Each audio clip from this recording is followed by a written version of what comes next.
7 igrejas, 7 advertências. O que o Espírito diz à noiva? O que o Espírito revela a nós?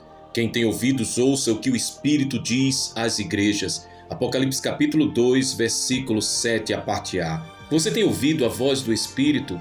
Ou você está se acostumando ao silêncio do afastamento?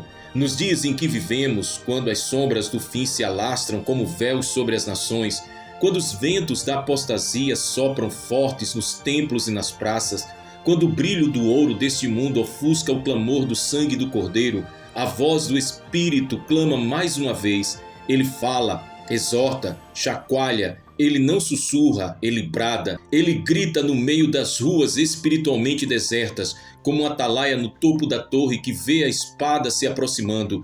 O Espírito de Deus está clamando à noiva, desperta, ouve, prepara-te. Mas será que ainda o ouvimos? Ou será que nos tornamos como Laodiceia, ricos aos próprios olhos e miseráveis aos olhos do Eterno? O Senhor, em sua infinita misericórdia e justiça, revelou 7 cartas, 7 mensagens, 7 advertências, 7 raios que cortam a alma da igreja e expõem as suas entranhas. Essas cartas, embora endereçadas às igrejas da Ásia Menor, são mensagens eternas, vivas, ardentes, dirigidas à noiva do Cordeiro em todas as eras. Elas são ao mesmo tempo espelho, mapa, alerta, espada e bússola. E hoje, mais do que nunca, o Espírito diz: a noiva precisa ouvir. Éfeso, o amor esquecido. Apocalipse capítulo 2, do versículo 1 ao versículo 7. A igreja de Éfeso tinha obras, doutrina, discernimento, parecia viva, organizada, zelosa, mas lhe faltava o mais importante, o primeiro amor, o amor ardente, o amor que move, o amor que queima por Jesus. Quantos hoje estão como Éfeso, orando por costume, servindo por obrigação, cantando por talento, mas longe do altar do amor fervente? A noiva sem amor é uma viúva espiritual. Ela tem aparência de compromisso, mas seu coração já se esqueceu do noivo. O Espírito diz: lembra-te de onde caíste e arrependa-te. O Espírito revela a frieza que começa pequena e se transforma em abismo. O esquecimento do primeiro amor é a semente da apostasia. A igreja que se esquece do amor é a igreja que começa a amar o mundo. Esmirna, a igreja que sofre. Apocalipse capítulo 2, do versículo 8 ao versículo 11.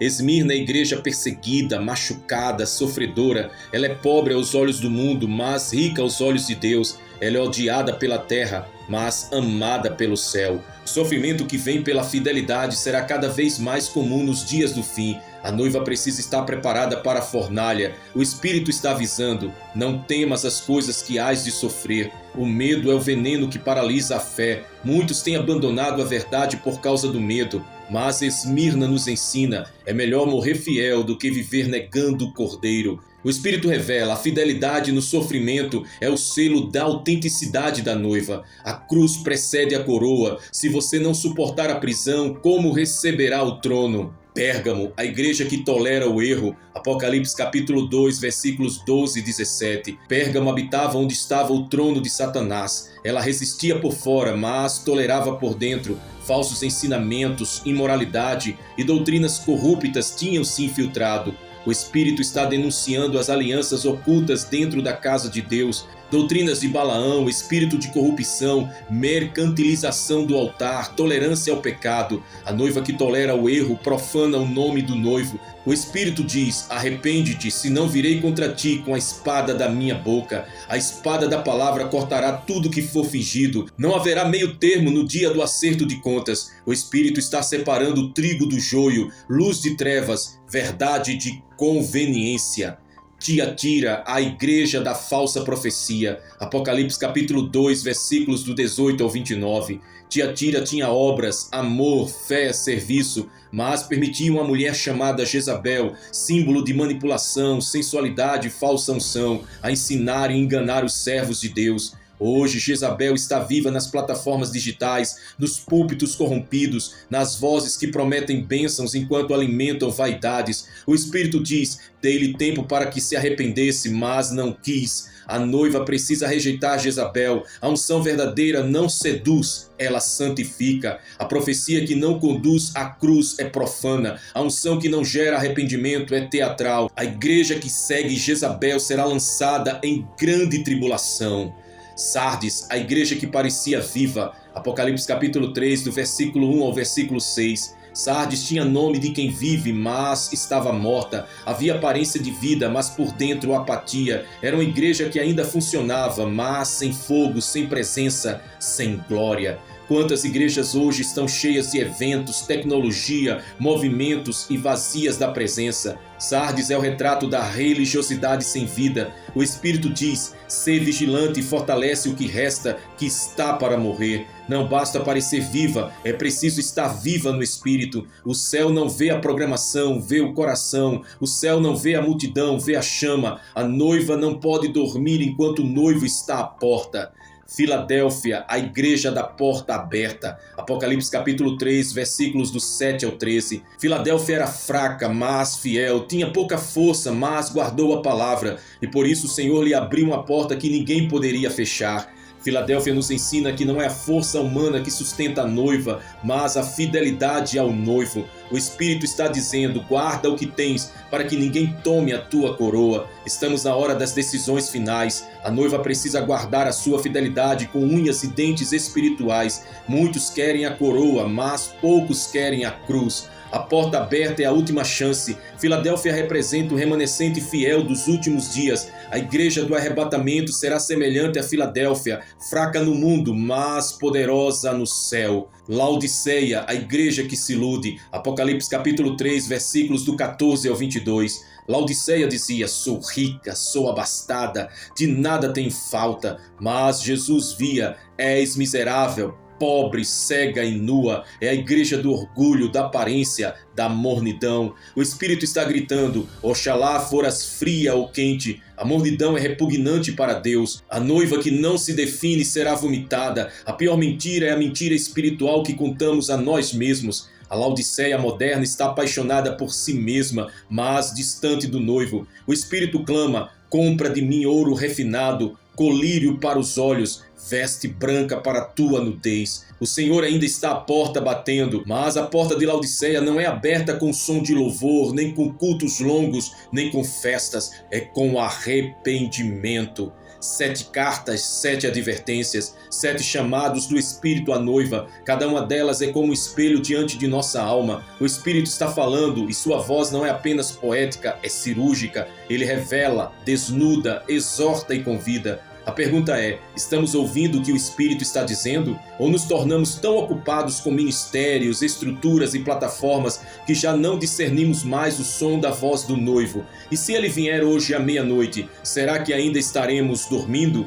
O Espírito ainda clama, a advertência continua, a revelação se intensifica, a noiva precisa responder. A noiva e a última geração, o eco das 7 vozes. As 7 cartas não são apenas registros antigos, são espelhos proféticos. Elas ecoam na eternidade como trombetas de alerta à última geração. Cada uma representa um estágio, uma condição, uma estação espiritual da noiva. E quando colocadas lado a lado, nos mostram o retrato completo da igreja dos últimos dias. Enquanto o mundo se prepara para o anticristo, o céu está preparando a noiva para Cristo. Enquanto Babilônia se adorna para a destruição, a noiva se santifica para as bodas. Mas quem no meio da multidão está ouvindo com temor? Quem está chorando no secreto? Quem está com o rosto no pó? Quem ainda jejua por anseio e não por obrigação? O Espírito clama: santidade não é opcional. A noiva que ouve o Espírito entende que santidade não é antiquada, é a essência da comunhão com o noivo.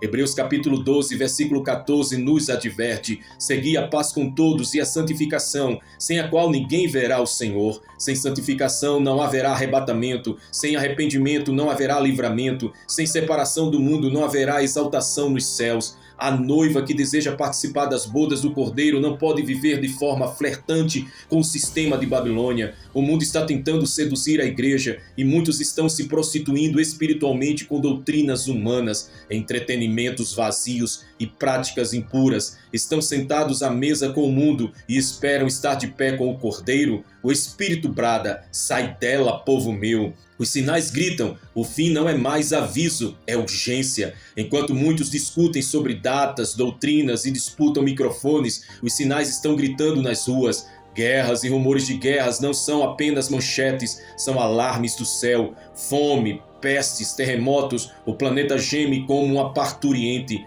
A inversão de valores, a legalização do pecado, a exaltação da iniquidade, tudo mostra que o sistema do anticristo está sendo costurado sob os olhos de uma geração cega. A apostasia já não é sutil, ela está institucionalizada em muitos púlpitos. Você percebe a gravidade do momento ou está dormindo como as virgens nécias? O Espírito diz: acorda, noiva, o noivo está às portas. As advertências às 7 igrejas são como trombetas espirituais que tocam dentro de cada crente que deseja permanecer fiel. Elas gritam: desperta, tu que dormes, e levanta-te dentre os mortos, e Cristo te iluminará. Efésios capítulo 5, versículo 14. Não há mais tempo para debates vazios, não há mais espaço para distrações tolas. O Espírito está clamando para a noiva se revestir de poder, de pureza e de vigilância. O Espírito revela a guerra interior da noiva. O que mais impede a noiva de ouvir o Espírito não é a perseguição externa, é a corrupção interna, é o coração dividido, é o pecado acariciado no esconderijo da alma, é a mornidão disfarçada de neutralidade.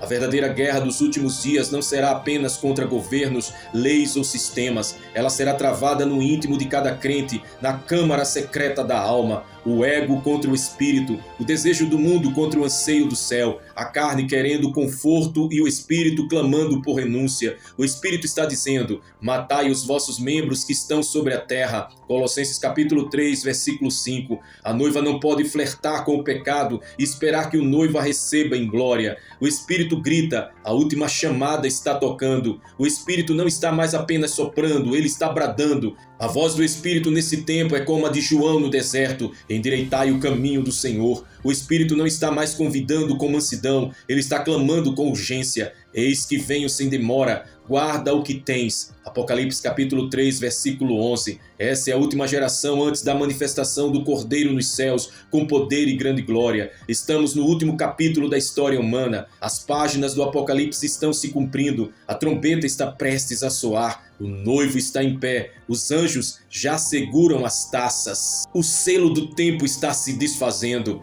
Mas será que a noiva está pronta? As vozes da noiva nos últimos dias. O Espírito está levantando uma noiva remanescente. Ela não se curva a Jezabel. Ela não negocia com Balaão. Ela não adormece como Sardes. Ela não se ilude como Laodiceia. Ela é como Filadélfia, fiel. Ela resiste como Esmirna. Ela se arrepende como Éfeso. Ela resiste às mentiras de Tiatira. Ela vence como um exército revestido de pureza. Ela não quer aplausos, quer a presença. Ela não quer o palco, ela quer o altar. Ela não quer o ouro do mundo, ela quer o ouro do céu. Essa noiva é aquela que se esconde no secreto, que geme entre os umbrais, que se veste de linho fino, puro e resplandecente, que não negocia princípios, que não se vende, que não se mistura. O Espírito a está moldando com lágrimas, intercessão, perseguição, fogo e verdade. O Espírito continua a revelar: a última batalha está próxima. Estamos entrando em um tempo onde será necessário escolher o conforto ou a cruz, o mundo ou o reino, a fama ou a fidelidade, o grito da multidão ou a voz do Espírito.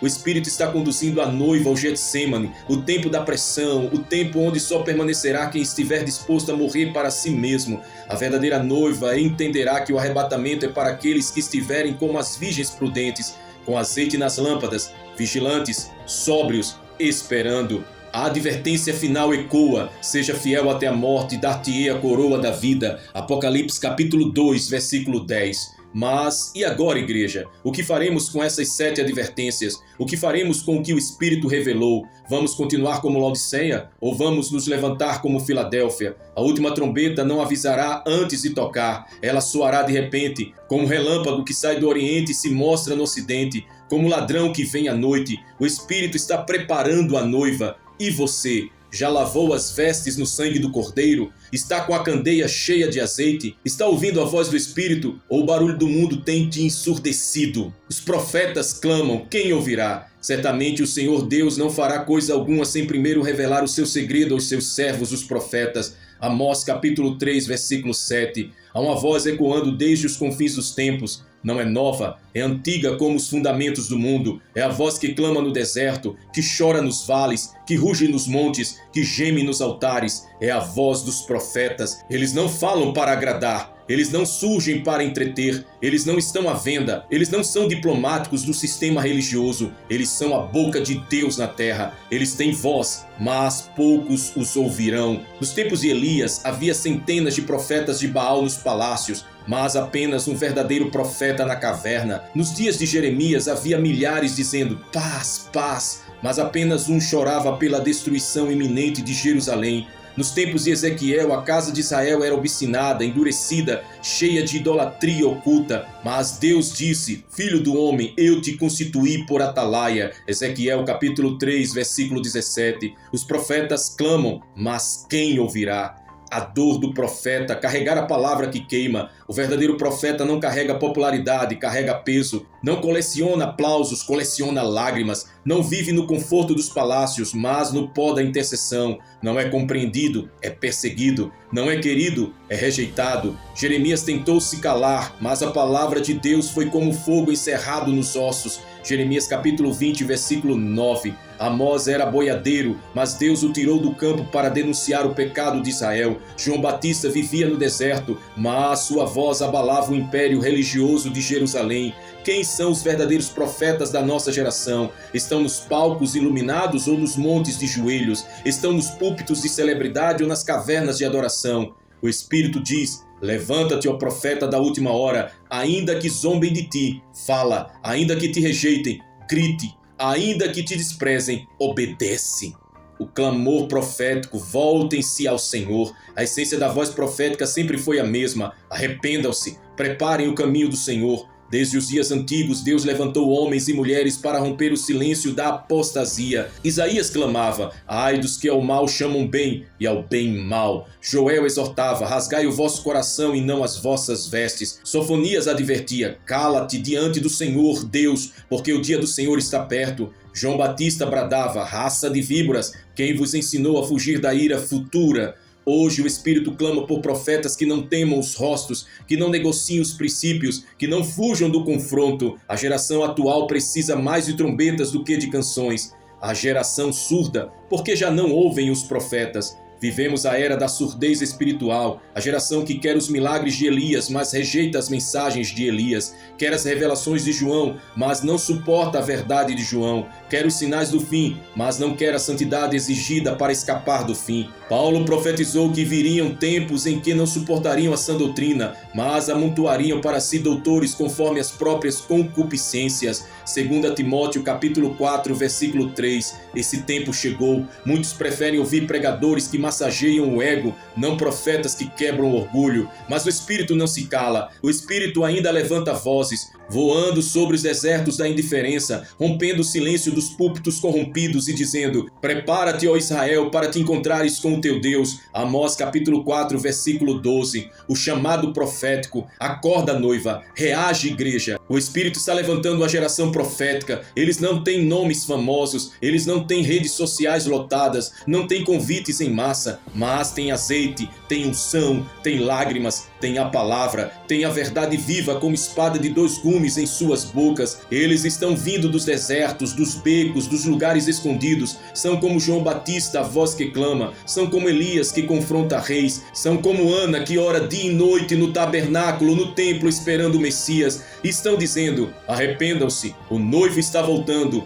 Volte-se a ele enquanto há tempo. O Espírito clama, o tempo se encerra, mas a noiva ainda dorme. Os profetas estão gritando, o tempo está se esgotando, as taças estão prestes a ser derramadas, os selos estão sendo abertos, os cavalos do Apocalipse estão selados para cavalgarem, a besta se aproxima, a Babilônia se fortalece, o engano se espalha, a perseguição se intensifica, mas a noiva ainda está dormindo, entorpecida pelos confortos do sistema, envolvida pelas redes da distração, hipnotizada pelas doutrinas adocicadas, e a voz dos profetas soa como um ruído incômodo para muitos, mas para os remanescentes, para os que têm ouvidos espirituais, para os que ainda choram entre o alpendre e o altar, para os que sentem o peso do tempo, a voz dos profetas é como o som da última trombeta, aleluia. E o Espírito diz: quem ouvirá o choro de Jeremias hoje? Quem acolherá a exortação de Ezequiel? Quem caminhará como Elias contra os falsos altares? Quem levantará o clamor de Joel nesta geração? Quem deixará a comodidade para viver o clamor? Quem sairá da multidão para ser voz? Quem trocará a popularidade pela profecia? O Espírito está convocando os últimos arautos do Cordeiro, a última geração de trombetas vivas, a última leva de mensageiros do arrependimento,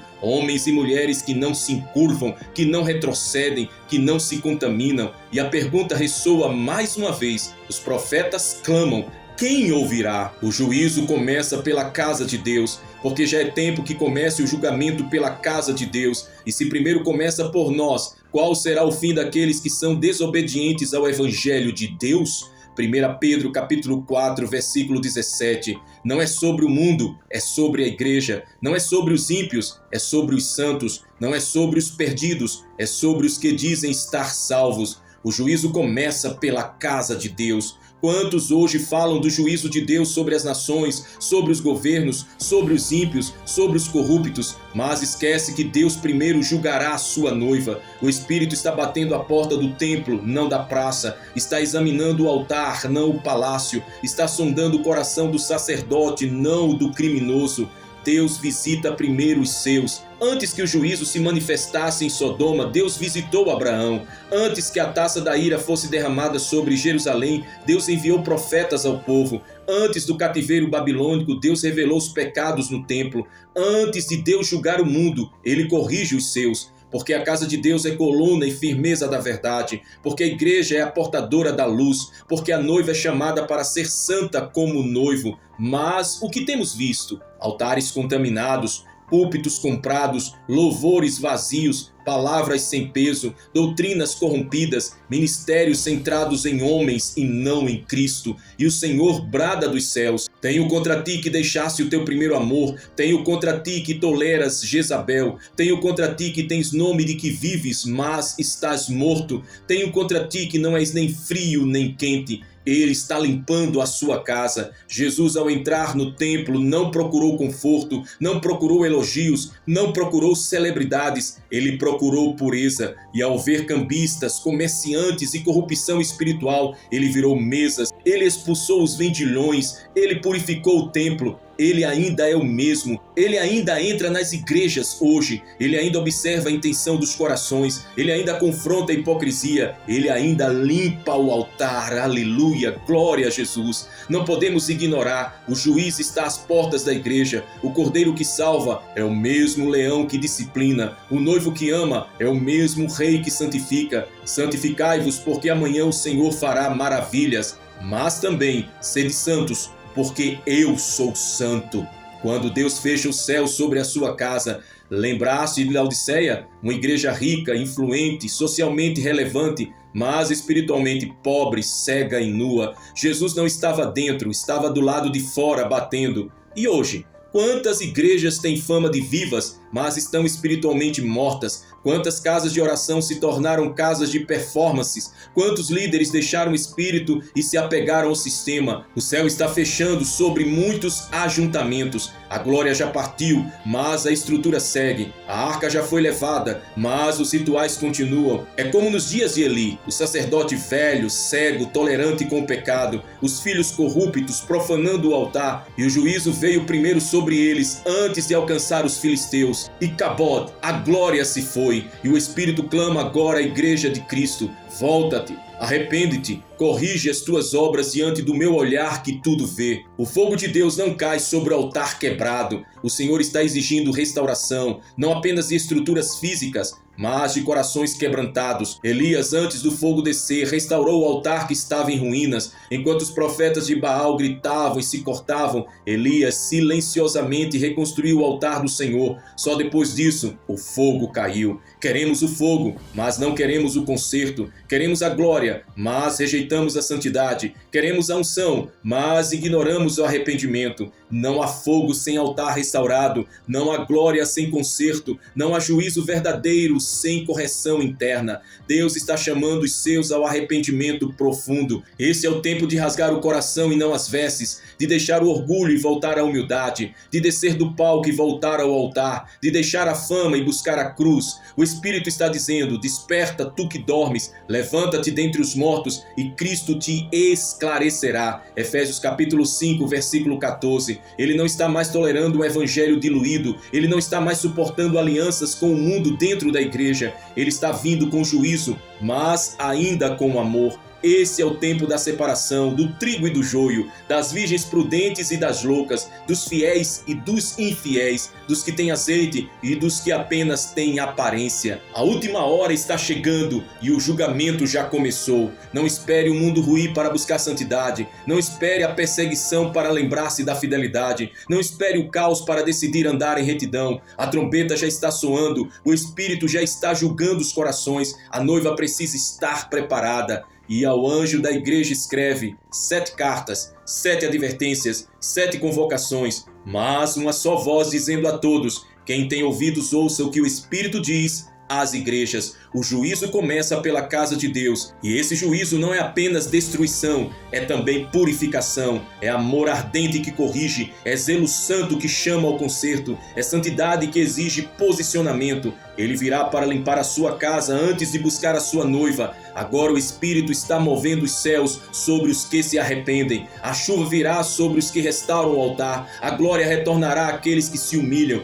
Mas para os que resistem, o juízo será pesado. A voz de Deus está rugindo sobre os montes. Ele está dizendo: santificai-vos, purificai-vos, consertem o altar, pois eu estou vindo. Entre o trono e o inferno, o destino das almas eternas. E vi um grande trono branco e o que estava sentado sobre ele, de cuja presença fugiu a terra e o céu, e não se achou lugar para eles. Apocalipse capítulo 20, versículo 11. Chegará o dia, um dia em que não será como os outros, um dia que não será anunciado com festas, mas com trombetas e choro, um dia que separará definitivamente os que são de Deus dos que o rejeitaram, o dia do juízo final. O cenário está montado, o trono está no alto e sublime lugar. Os céus e a terra como os conhecemos já não existirão, tudo será renovado, exceto o destino das almas. Ali todos comparecerão, grandes e pequenos, ricos e pobres, famosos e anônimos, reis e escravos. Todos os mortos, grandes e pequenos, estarão diante do trono, e não haverá mais tempo para arrependimento, não haverá mais chance para clamor, não haverá mais lugar para desculpas. A eternidade será selada.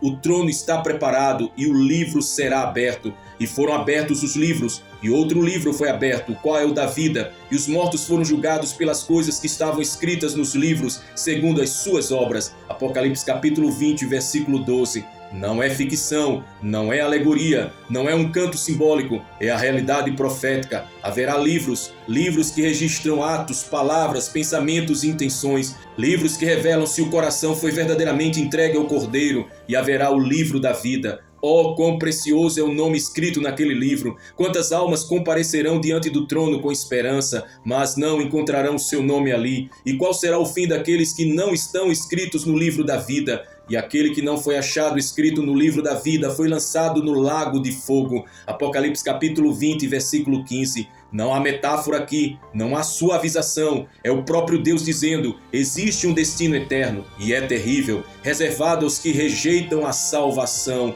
O inferno não é um mito, é um destino. Quantos hoje zombam do inferno? Quantos pregadores modernos o ignoram para não ofender os ouvintes? Quantas igrejas tiraram esse tema dos púlpitos para atrair mais pessoas? Mas Jesus falou mais sobre o inferno do que sobre o céu. Ele advertiu com lágrimas nos olhos. Ele gritou aos 4 ventos da Galileia: se teu olho te faz tropeçar, arranca-o. É melhor entrar no céu cego do que com os 2 olhos seres lançado no inferno, onde o verme não morre e o fogo nunca se apaga. Marcos capítulo 9, versículos 47 e 48. O inferno é real, é o lugar de dor, de trevas, de separação eterna. É o lugar onde a presença de Deus não alcança mais com misericórdia, mas apenas com justiça. E milhares estão caminhando para lá, em silêncio, em distração, em rebeldia. Entre o trono e o inferno está a decisão presente. A vida é o campo da decisão. É aqui e agora, enquanto há fôlego, que os destinos são decididos. Ao homem está ordenado morrer uma só vez, vindo depois disso o juízo.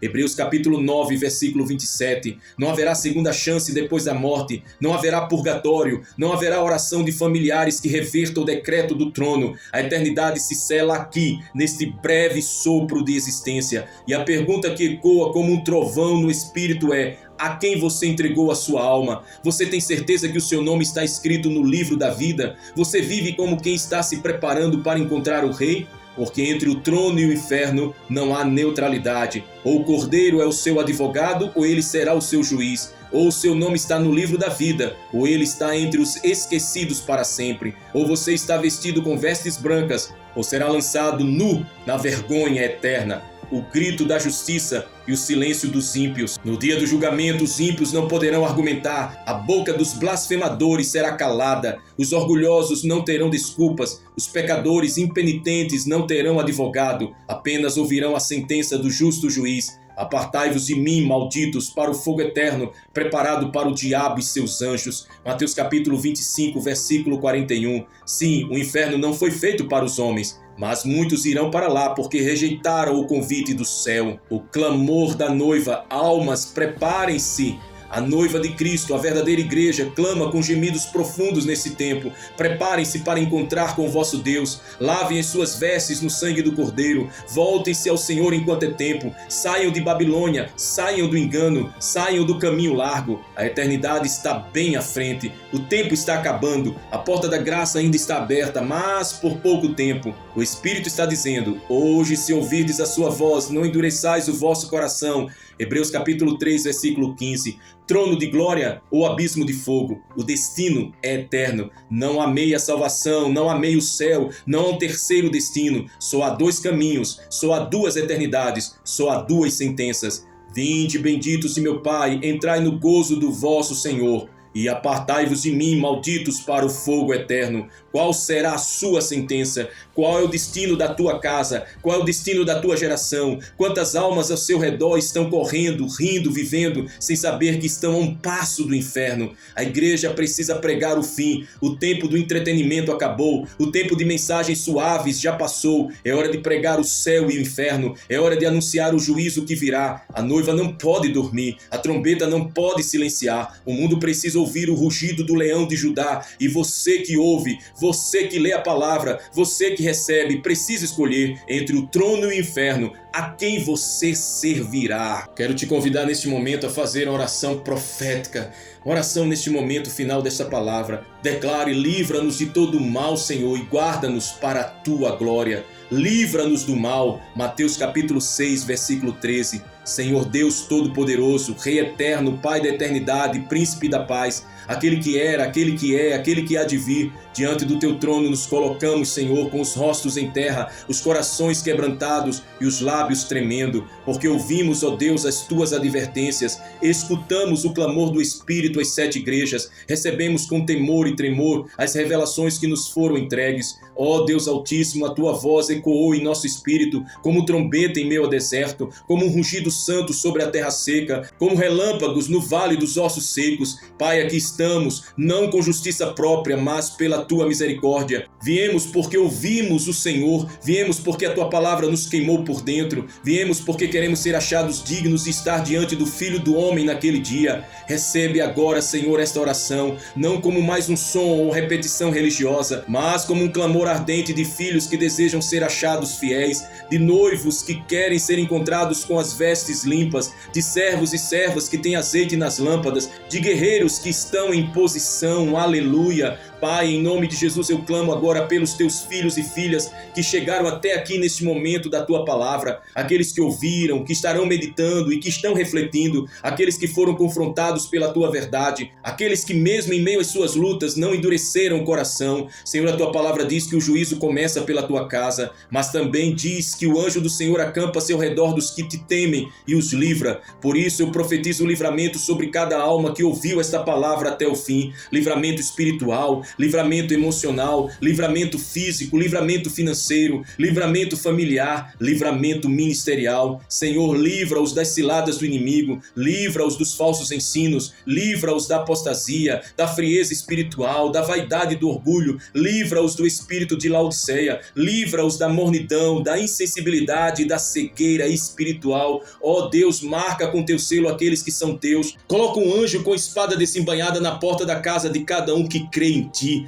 cobre-os com o sangue do Cordeiro, sela os seus lares com o nome do Senhor dos Exércitos, planta a tua bandeira sobre os telhados dos que te invocam em espírito e em verdade. Senhor, tu tens falado sobre o tempo do fim, tu tens anunciado que os céus se abalarão, que os poderes da terra serão sacudidos, que a perseguição virá, que as nações entrarão em agonia, que os governos cairão e que os homens desmaiarão de terror. Mas tu prometeste que os justos brilharão como o sol no reino de teu Pai. Por isso eu oro agora, prepara-nos, Senhor, veste-nos com armadura, enche-nos com coragem, fortalece os nossos lombos com a tua verdade, desperta o nosso espírito para vigiar e orar, levanta-nos como intercessores, evangelistas, pastores, profetas e guerreiros, que não sejamos vencidos pelas notícias, pelas crises, pelas perseguições, pelas doenças, pelo engano, mas que permaneçamos inabaláveis, firmes como o monte de Sião. Abençoa os teus filhos com graça e glória. Deus Todo-Poderoso, abençoa agora cada ouvinte da tua palavra, abençoa com paz sobrenatural, abençoa com alegria do Espírito, abençoa com visão espiritual renovada, abençoa com arrependimento genuíno, com libertação das amarras do passado. Onde houver opressão, entra com libertação, onde houver enfermidade, libera a cura, onde houver confusão, estabelece ordem, onde houver um pecado oculto, traz a luz e o arrependimento, onde houver frieza, lança o fogo do teu altar. Pai, eu oro por famílias inteiras, salva os filhos, restaura os casamentos, liberta os maridos, levanta esposas intercessoras, cobre os netos com teu sangue, traga a salvação para todas estas casas, abençoa o ministério de cada servo teu, de cada serva tua, abençoa os que pregam, os que louvam, os que evangelizam, abençoa os que oram em secreto, abençoa os que ainda não são conhecidos pelos homens, mas são conhecidos por ti.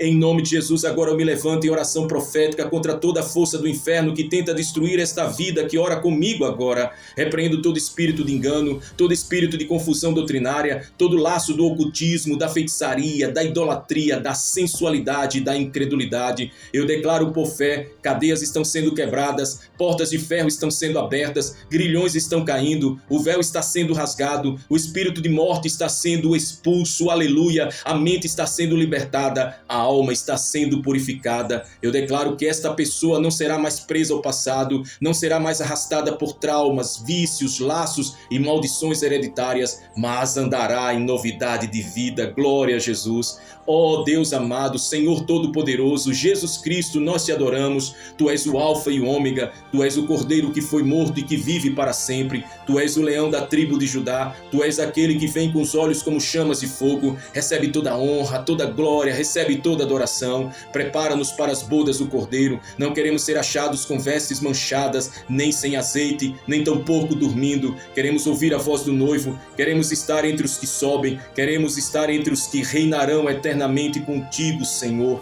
Ó Deus, o destino eterno das almas é real, o céu é real, o inferno é real, o juízo é real, o arrebatamento é real. E por isso, nessa oração, como ato final, clamamos por misericórdia. Perdoa os nossos pecados, perdoa os nossos desleixos, perdoa os nossos dias mornos, perdoa as nossas distrações. Escreve os nossos nomes no livro da vida e sabemos que de lá não serão apagados jamais. Confirma-nos com teu Espírito e guarda-nos até o dia perfeito da tua volta. Pai, tu tens levantado filhos da luz em tempos de trevas e aqui estamos dizendo: eis-nos aqui, Senhor, envia-nos, usa-nos, guarda-nos, sustenta-nos, brilha em nós. Não queremos apenas estar ouvindo a tua palavra, queremos segui-la e praticá-la onde quer que formos. Queremos sempre ser transformados, queremos ser sempre selados, queremos sempre estar preparados. Que o teu Espírito nos leve a uma nova dimensão de compromisso, que a tua presença nos envolva com temor santo, que a tua palavra se torne o centro de tudo em nós, que a cruz seja a nossa motivação maior e que a tua volta seja o nosso anseio brilhante. E neste momento, Pai, eu te louvo e te agradeço pelo teu amor infinito, te agradeço por tua bondade. Fazemos essa oração em o nome de Jesus Cristo, que vive e reina para todo sempre. Amém e amém, meu Deus. E assim profeticamente eu declaro, você que orou até aqui, você que ouviu a palavra do Senhor até aqui, você não será confundido. Você que ouviu esta mensagem até o fim verá a glória de Deus. Você que creu na advertência do Espírito será guardado no dia mau. Você e sua casa servirão o Senhor. E quando a trombeta soar, quando os céus se abrirem, quando o Rei voltar com poder e glória, você estará entre os que sobem. E juntos dizemos, Maranata, ora vem, Senhor Jesus. Se esta mensagem falou com você, se o Espírito Santo te despertou, se você está determinado a viver como uma noiva preparada para o noivo, então declare isso nos comentários. Deixe palavras que profetizam a sua fé. Deixe escrito o selo do seu compromisso com Deus. Escreva como quem se alistou no exército do Cordeiro. Que você possa declarar, Senhor, eu sou teu e viverei para ti até o fim. Declare, eu e a minha casa serviremos ao Senhor. Declare, sou filho da luz, não me renderei jamais às trevas. Declare, selado estou pelo Espírito, preparado para a volta de Jesus. Declare também, Maranata, ora vem, Senhor Jesus. Declare, a noiva está se preparando. Declare, eu ouvi o que o Espírito diz à igreja. Eis-me aqui, Senhor. E declare, Jesus está voltando e eu estou vigiando, estou me preparando. Escreva nos comentários como um ato profético. Declare com fé. Declare sua palavra de fortalecimento. Isso ajudará também a fortalecer outras vidas que também estão sendo impactadas por essa mensagem. E não se esqueça, se esta mensagem falou com você e te confrontou e te despertou, então inscreva-se aqui agora no nosso canal à volta. Ative o sininho para receber as próximas mensagens proféticas. Compartilhe esse vídeo com o maior número de pessoas possível. Amigos, familiares, irmãos da igreja. Todos precisam ouvir o que o Espírito está dizendo à noiva. Juntos vamos espalhar o clamor dos céus e preparar corações para o grande dia da volta do Senhor Jesus. E agora, receba a bênção apostólica, a graça do Senhor Jesus Cristo e o amor de Deus e a comunhão do Espírito Santo sejam com todos vós, agora e para todo sempre. Amém e amém. Seja fortalecido, seja guardado, seja cheio do Espírito Santo e seja achado fiel no dia do Senhor. Maranata, ora vem, Senhor Jesus. Nos vemos na próxima mensagem, se Jesus não voltar antes. Que Deus te abençoe. Amém.